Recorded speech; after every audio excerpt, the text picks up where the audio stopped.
Do we have any questions or comments from the audience?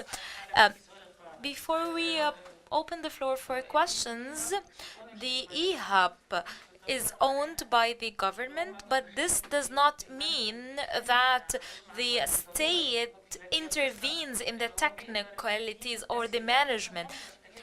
The state just provides things or facilitates things because you're doing this to make a profit. But if the state intervenes, the situation will be better. Also, we need a legislation urgently because it's not about discussing the individual cases, it's about rolling out the same example. We want to have incentives for people want to get these initiatives. Yes, I asked the question.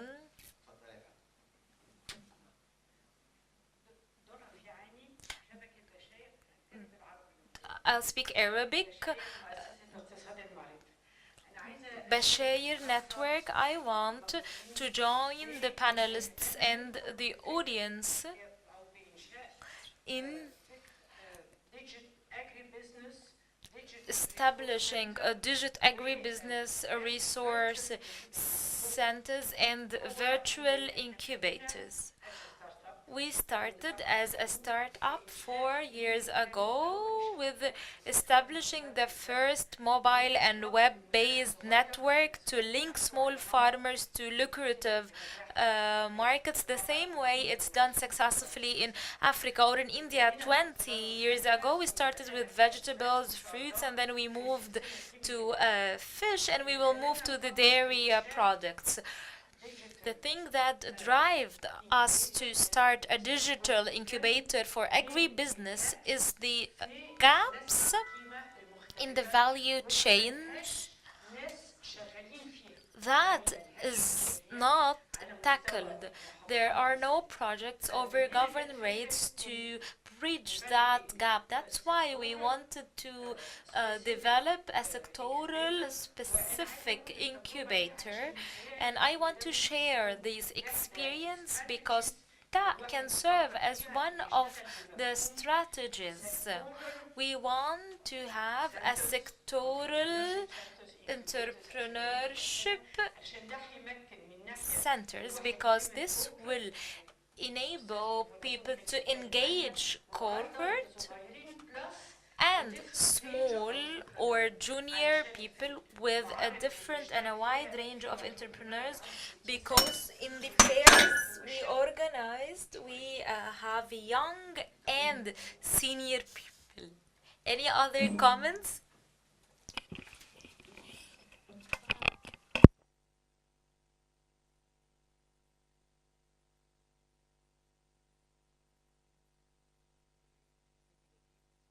Fadil Labib, Watani newspaper journalist.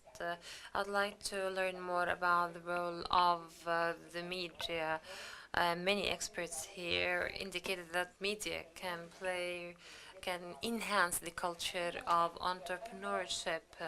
I am an editor, a journalist, and I work in the economic field, and I'm very invested in this field.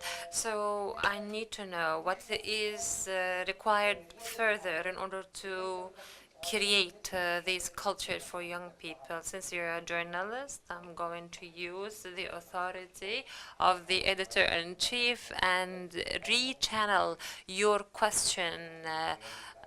So can you say that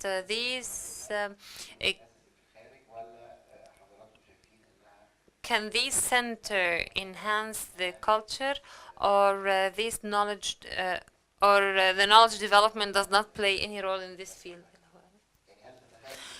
So, do you think that the Greek campus can have a session for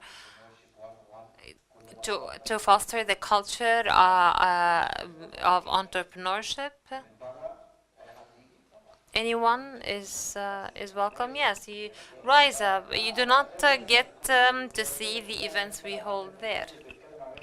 If you have a program on entrepreneurship, but if you manage to spot a good If you have a program on entrepreneurship, you'll find that it's never on prime time. It's never aired on prime time. If I'm interested in crime, I will go after it. If I'm interested in business, I'll go after it. How do we get to know? If I'm interested in something, I will know. If you want to know what my point of view is, if you log on Facebook, you find hundreds of likes and shares. If you post a job opportunity, a job with a salary 10,000 Egyptian pounds, you'll find no uh, one interested. The people who create content on Facebook are more interested in trivia. In Dubai, in France, in Morocco, the newspaper assign a part listing all seminars and symposia going going on throughout the week. Classifying the field. This is why I wanted to pose the question. No newspaper allocates a section listing the symposium, and this should be a free of charge service.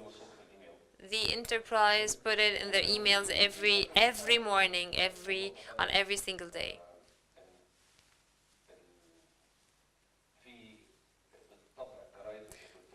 The newspaper are usually sensational. I have been in a meeting with the editor-in-chief of one of the biggest newspaper in Egypt, and I give him a list of the companies that I'm investing in, and shed the light on do not write about my companies, and they do not want to, because it's good news. They do not want to share the successes of the other startups and businesses, because good news is no news.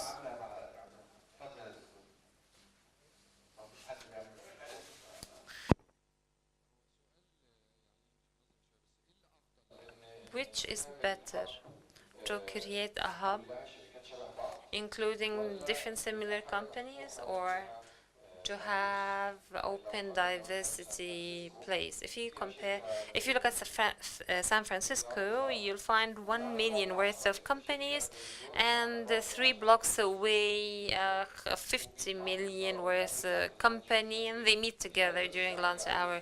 So there is high levels of diversity,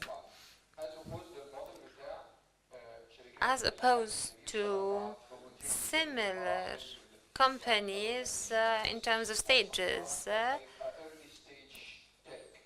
If we're talking mostly early stage tech, which is better? What are the pros and cons? And are we going to operate in Egypt in these closed gated communities? We go to compounds to live in, to live. We go to vacation in gated compounds. So are we going to stay in these closed communities?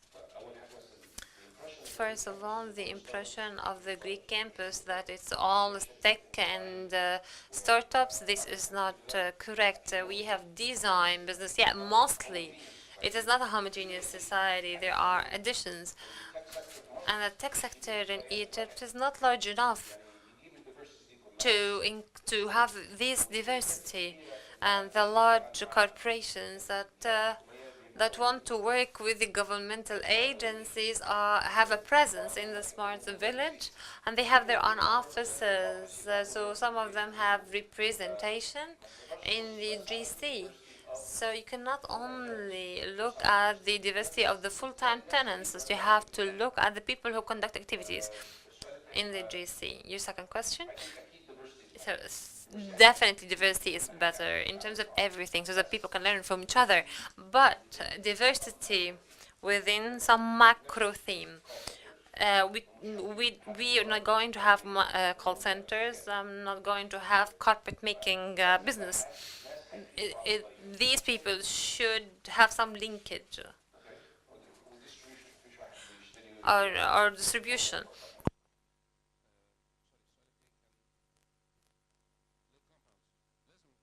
Yeah, compounds.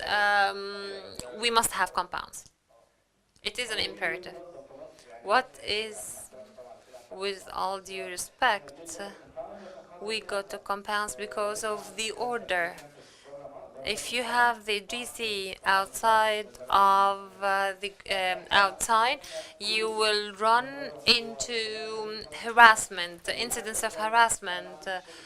Um, and in the DC, you'll find that our building is a glass building outside and inside. If such a building is located outside, we're going to, it's going to be stolen. The girls are usually free if they work, if they would run into a lot of harassment. So as Mr. Alfi said, if you're going to create safe place in Egypt, this is impossible. One last question. But who was the first one who created a gated community in Egypt? Gamal Abdel Nasser. When he built Mamura in early 60s.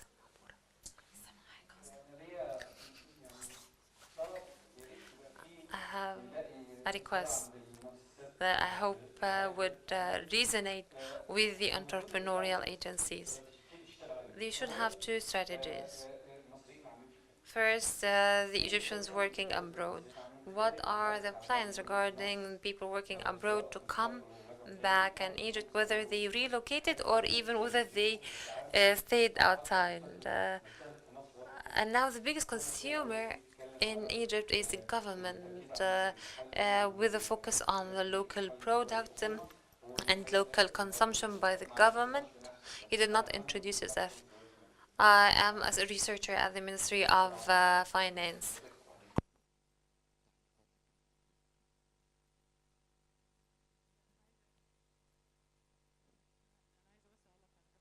I have different comments when you talked about the access to people from abroad. It exists, but it's limited because we live in gated communities.